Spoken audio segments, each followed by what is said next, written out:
Everybody. Hey, this week's post is it's a guest post, and it's from Sonia Monteiro, and I probably butchered that name. Sorry, Sonia, if I've done that.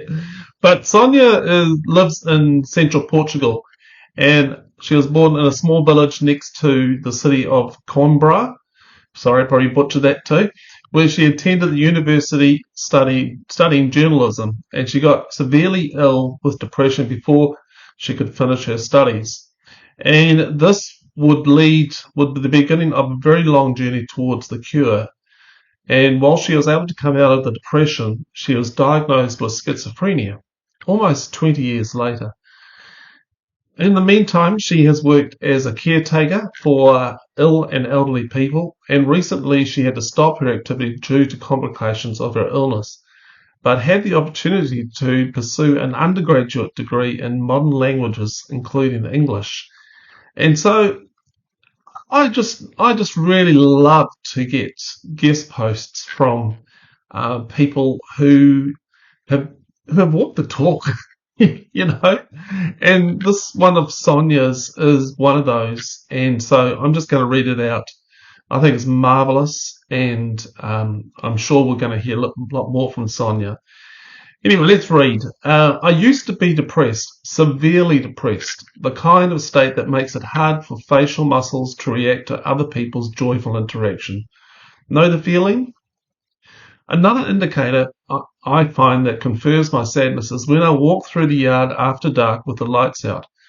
The dark strikes you even darker as it merges with the sadness inside, despite a wonderfully starlit sky. I often feel peace looking up at the stars. The sight of them makes me feel as if I'm in the company of close friends and closer to where I belong. In my understanding, sadness happens as a reaction to our social living. A tone of voice can often be the simple trigger for sadness in the sensitive heart, or maybe even a broken relationship, or the absence of a loved one can easily be the causes for sadness that will throw you into the dark place.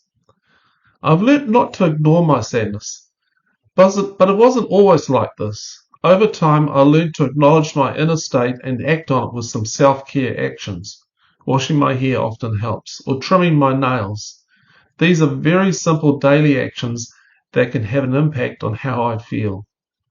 Do you have your own self-care actions sorted out for the darker days? I often think of the time I often think of the time I find myself in the dark as a time of fasting.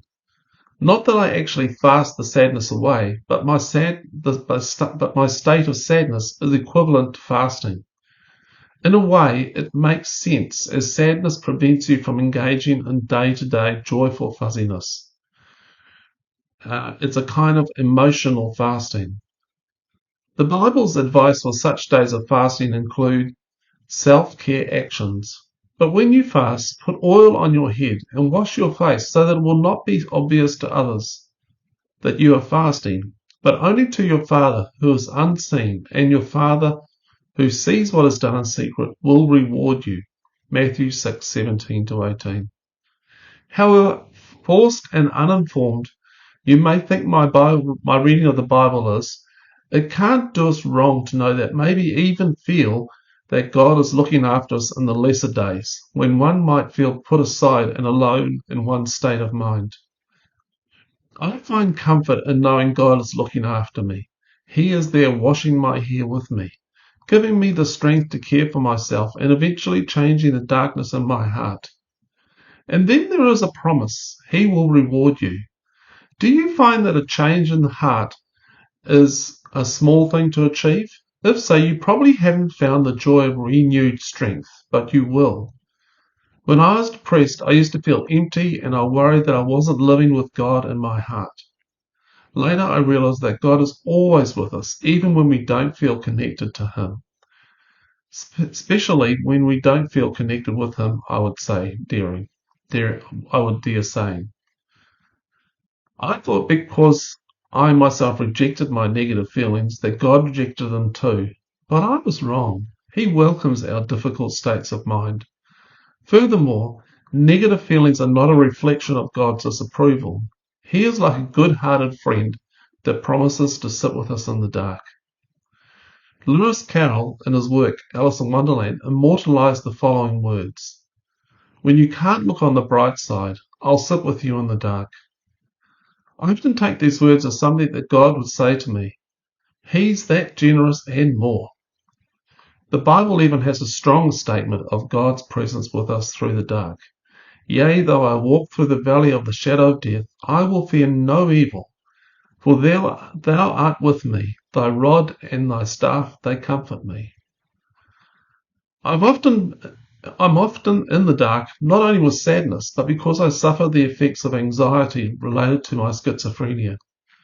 This is a very different kind of darkness. It's often a loss of my ability to reason that causes me not to think straight without a lot of effort, even pain. That's usually when fear hits too. As it happens, often, I like to look around the places where I like to be around places where I feel safe, where I can just sit and lean my head or lay down comfortably in order to release the strain more easily. Are you able to lay down when you're unwell without a guilty feeling? That's a good thing. Sometimes carers insist on the importance of keeping active, but there are times when you really do better to just stay put, lay down, and relax. When I lose my reasoning, I feel great comfort in having a trusted person around that can check up on me if the crisis settles in for longer than expected. While I wait for the trouble to pass, I like to be visited by two kinds of thoughts. One, that the sun always shines after a long dark night. Two, that there are limits for the intensity of one's feelings or ideas. In the end, I'm limited in my own capacity to feel pain. I believe that if happiness is often such a momentous feeling, then such limitation exists, also for that which causes us suffering. It's not easy to go through darkness unattended. It helps if you have someone around to keep you company, someone that you bond with a link of trust.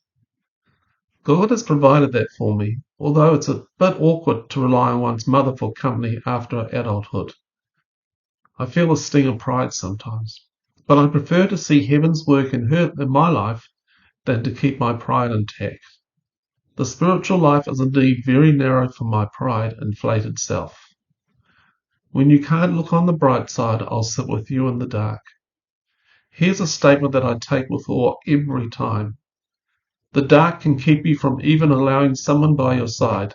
That's okay if you live in harmony with yourself, but it's difficult if the cause for your solitude is a reluctant heart. If you find it difficult to choose between being alone and being in the company of another. Maybe you think you'll be better off alone. Sometimes I do too. But unless the company is toxic, it's preferable that someone sits by you in the dark. That way, the dark will not be as dark. When the crises are through, I usually spend some time journaling. I've found that to be a very helpful habit because it helps me escape the tension of my own thoughts and feelings. I discharge them while writing them down. Would you like to try that sometime?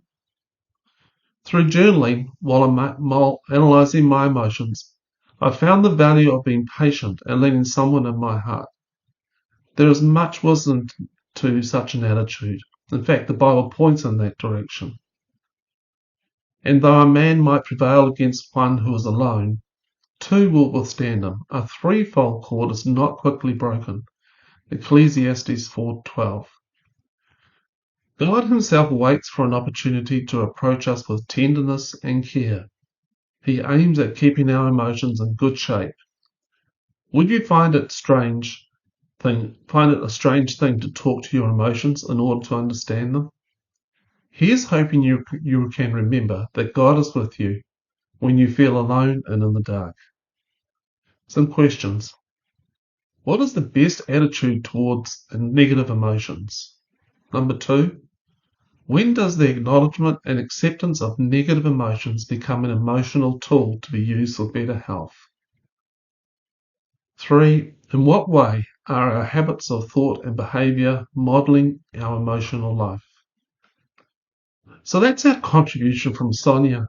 Wonderful, wasn't it? Uh, if you'd like to pass on some comments to Sonia, email me, barry@turningthepage.co.nz. And just thank you for listening or watching. Perhaps you'd like to share this episode with someone that you might know that actually needs to hear this type of stuff. And also just a thank you to those people who regularly give and donate to running this podcast and this vlog. May you have a good day. And please know that when you are in that dark place, often there will be someone who is willing to sit with you in the dark. Okay, thanks. Bye.